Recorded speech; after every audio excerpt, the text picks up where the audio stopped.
ప్రత్యేక రాష్ట్రం ఏర్పడిన 12 సంవత్సరాల తర్వాత కూడా ప్రజలకు నీళ్లు నిధులు నక్కలేని దుస్థితిలో తెలంగాణ ఉందని జాగృతి అధ్యక్షురాలు కల్వకుంట్ల కవిత మండిపడ్డారు. ఆసియా ఖండంలోని అతిపెద్ద జాతరైన మేడారం మహాజాతరలో వనదేవతలను దర్శించుకున్న అనంతరం మీడియాతో ఆమె మాట్లాడారు. తెలంగాణ ప్రజల హక్కుల కోసం పోరాటం చేసే శక్తిని ఇవ్వమని సమ్మక్క సారలమ్మ దేవతలను వేడుకున్నట్లు కవిత తెలిపారు. అలాగే తనపై అడుగడుగునా జరుగుతున్న కుట్రలను తెలుసుకునే భాగ్యాన్ని కల్పించమని అమ్మవార్లను కోరినట్లు పేర్కొన్నారు. వనదేవతల దయతో తెలంగాణ బిడ్డలకు జాగృతి పార్టీ అండగా నిలుస్తుందని ఆశాభావం వ్యక్తం చేశారు.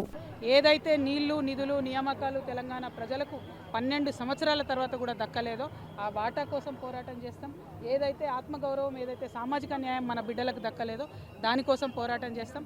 అమ్మల్ని ఇదే మొక్కుకున్నాం. ఆ పోరాటం చేయడంలో మాకు ఓపికనివ్వమని శక్తినివ్వమని అడుగడుగునా జరిగేటటువంటి కుట్రలను అడ్డుకుని తెలుసుకునేటటువంటి ఒక విఘ్నతనివ్వమని అమ్మవార్లను కోరుకున్నాం. వారి దయతోని ఖచ్చితంగా తెలంగాణ బిడ్డలకు రక్షణ కవచంగా తెలంగాణ జాగృతి నిలబడుతుంది. Thank you. జై తెలంగాణ.